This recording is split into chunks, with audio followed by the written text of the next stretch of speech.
Praise the Lord everyone. मेरा नाम है शालू। आप सभी का स्वागत है मेरे यूट्यूब चैनल और फेसबुक पेज पे।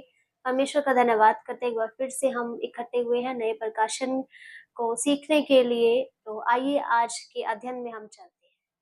हम पढ़ेंगे निर्गमन अध्याय 15 वचन 26, जहाँ पर कुछ इस प्रकार लिखा है कि यदि तू इफ यू आर, यहाँ पर परमेश्वर आपसे बात कर रहे हैं, डायरेक्ट आपसे, हर उस व्यक्ति से जो इस वीडियो को फेसबुक या यूट्यूब पर देख रहा है। और जब कभी आप अपनी बाइबल को खोलते हैं और निकालते हैं निर्गमन अध्याय 15 वचन 26 को, तो परमेश्वर आपसे बात कर रहे हैं। परमेश्वर कह रहे हैं कि यदि तू, आगे लिखा है कि अपने परमेश्वर यहोवा के वचन को तन मन से सुने। अब मन से वचन सुनने का अर्थ तो हमें पता है कि हमें परमेश्वर का वचन ध्यान पूर्वक अपने मन को संसार की बातों से खाली करके इंटरेस्ट के साथ, रुचि के साथ हमें उसका वचन सुनना है। लेकिन तन से वचन सुनने का क्या अर्थ है? क्या तन से भी वचन सुना जाता है क्या? और ये कैसे होता है? तन से वचन सुनने का अर्थ है शरीर के कार्यों को मारते हुए परमेश्वर के वचन के अनुसार चलना, क्योंकि हमारा शरीर हमें परमेश्वर के पवित्र और सीधे मार्ग पर चलने से रोकता है। जैसे आलस, सुस्त पड़ जाना। कुछ लोग सुबह जल्दी प्रार्थना करने के लिए उठ नहीं पाते क्योंकि वो आलस करते हैं। कुछ लोग आलस के कारण चर्च नहीं जाते। कुछ लोग बाइबल नहीं पढ़ पाते क्योंकि बाइबल पढ़ते वक्त उन्हें नींद आ जाती है। कुछ लोग चर्च में बैठकर पूरा संदेश नहीं सुन पाते, वो बोर हो जाते हैं। कुछ लोग बीच में उठ के चले जाते हैं संदेश के। कुछ लोगों को नींद आ जाती है संदेश को सुनते-सुनते। कुछ लोग ऐसे भी हैं जो बाइबल पढ़ने का अपना रूटीन सेट नहीं कर पाते। वो कहते हैं कि हम ऐसा करेंगे, हम बाइबल पढ़ा करेंगे, हम प्रार्थना के लिए सुबह जल्दी उठा करेंगे। ऐसा करते-करते कि हम करेंगे, साल 6 महीना बीत जाता है, लेकिन उनका वो कभी भी एक रेगुलर रूटीन जो होता है डेली बाइबल पढ़ने का, कंटिन्यू पढ़ने का, वो कभी नहीं बन पाता। आलस एक बहुत भयानक पाप है, जिसके कारण हम बहुत ही बड़ी परीक्षा या पाप में भी फंस सकते हैं। यिर्मयाह अध्याय 48 वचन 10 में लिखा है, शापित है वह जो यहोवा का काम आलस से करता है। और भी बाइबल में बहुत से वचन हैं जो हमें बताते हैं कि आलसी होना हमारे लिए कितना घातक साबित हो सकता है। यह एक बुरा पाप है। और भी शरीर के बहुत से कार्य हैं जो हमें परमेश्वर के वचन को तन से सुनने को रोकते हैं।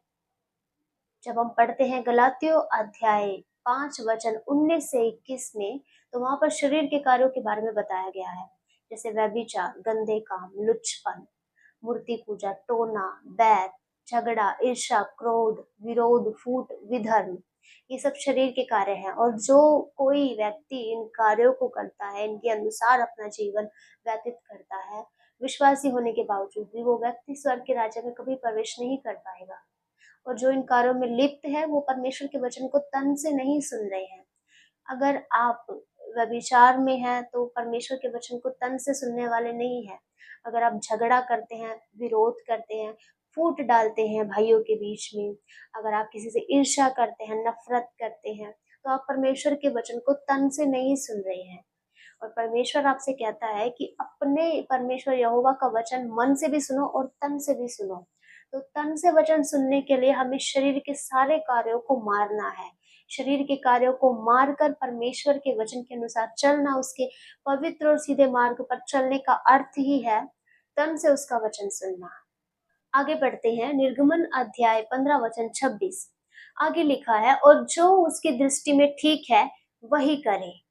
यानी कि जो परमेश्वर के नजरिए में और उसके दृष्टिकोण से, उसके मन के अनुसार जो बात ठीक है, हमें वही करना है।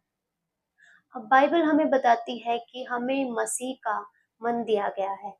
उद्धार प्राप्त करने के बाद मसीह का स्वभाव हमें दिया गया है। एक व्यक्ति में दो स्वभाव होते हैं। एक स्वभाव है जो हमें आदम से मिला है, वो हमें जन्म से ही हमारे अंदर होता है बाय डिफॉल्ट, यानी कि पहले से ही हमारे अंदर आदम का स्वभाव होता है, जो कि पाप का स्वभाव है।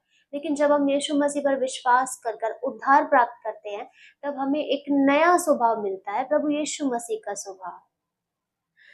और उस स्वभाव के अनुसार चलने को परमेश्वर हमें यहाँ कह रहा है, यानी कि जो उसकी दृष्टि में जो ठीक है, यानी कि जो उसका आत्मिक स्वभाव हमें मिला है, एक नया स्वभाव हमें मिला है, उस स्वभाव में होकर हमें हर चीज करनी है।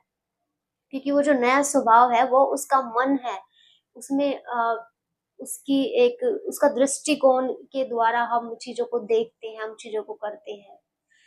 वचन कहता है कि जो उसकी दृष्टि में ठीक है वही करे, यानी कि आदम के स्वभाव में रहकर आपको कुछ भी नहीं करना है, कोई भी कार्य नहीं करना है, आपको मसीह के स्वभाव में होकर, मसीह जो कि स्वयं परमेश्वर है, उसने अपना खुद का स्वभाव दिया है, अपना मन दिया है, उसका आत्मा हमें चलाता है, तो हमें नए स्वभाव में रहकर सारी बातों को करना है। आगे लिखा है, और उसकी सब आज्ञाओं पर कान लगाए, यानी कि उसके वचन को हमेशा याद रखें और उसकी सब विधियों को माने, तो जितने रोग मैंने मिस्रियों पर भेजे हैं उनमें से एक भी तुझ पर ना भेजूंगा। आज के समय में मिस्र कौन है? ये संसार। और हम वो इजरायली हैं जिन्हें परमेश्वर ने इस संसार रूपी मिस्र की गुलामी से बाहर निकाला है, आजाद किया है। और जिस प्रकार इजरायली एक सफर में थे अपने वाचा के देश को जाने के, उसी प्रकार हम भी एक सफर में हैं, अपने सदा के घर को जाने के सफर में।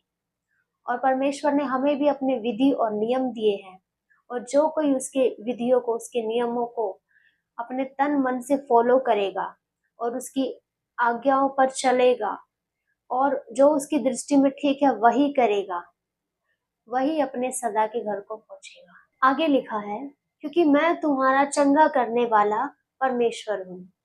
परमेश्वर का हमारी जिंदगी में क्या रोल है? वो हमारा चंगा करने वाला परमेश्वर है, पाप की बीमारी से चंगा करने वाला, पाप की बीमारी से छुड़ाने वाला, गंदी आदतों से छुड़ाने वाला, हमारे गुनाहों का बोझ हमसे दूर करने वाला, मिटाने वाला, हमें शुद्ध करने वाला, हमें फिर से खड़ा करने वाला। ये है रोल परमेश्वर का हमारी जिंदगी में। वो हमारे लिए चंगाई को देने वाला है।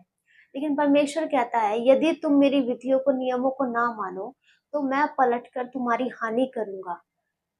जो रोग मैंने मिस्रियों पर भेजे और आज के समय में संसार पर जो पड़ने वाली विपत्ति है, जो रोग है, वो परमेश्वर हम पर भेजेगा, वो खुद भेजेगा हम पर, अगर हम उसकी विधियों को, उसके नियमों को नहीं फॉलो करते हैं, नहीं मानते हैं। तो जो नियम उसने हमें बताए कि किस तरीके से हमें तन मन से उसके वचन को सुनना है, जो उसकी दृष्टि में ठीक है वही करना है, उसके वचन पर कान लगा कर रखना है और उसकी सभी आज्ञाओं को मानना है।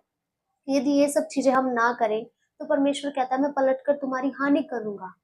लेकिन परमेश्वर कहता है तुम इन्हें मानो, क्योंकि मैं तुम्हारा चंगा करने वाला हूँ। उसका जो रोल हमारी जिंदगी में है चंगाई देने का, ये रोल हमेशा हमें बनाए रखना है। ये हमारे हाथ में है कि क्या हम परमेश्वर का ये जो रोल है चंगा करने वाला, इसे हम बनाए रखते हैं क्या? ये हमारे हाथ में, क्योंकि अगर हम उसे प्रसन्न करेंगे, उसकी आज्ञाओं पर चलेंगे, तो वो हमारे लिए चंगा करने वाला है। और वो चाहता है कि वो हमेशा हमारे लिए चंगा करने वाला ही बना रहे। वो नहीं चाहता कि पलटकर उसे हमारी हानि करनी पड़े। इसीलिए परमेश्वर अपने कलाम में हमें चेतावनी देता है, हमें अलर्ट करता है, क्योंकि वो न्यायी परमेश्वर है। जब हम बुराई करेंगे तो उसे दंड देना ही पड़ेगा, क्योंकि वो न्यायी परमेश्वर है।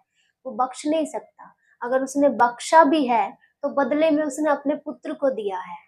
हालेलुया, आमेन।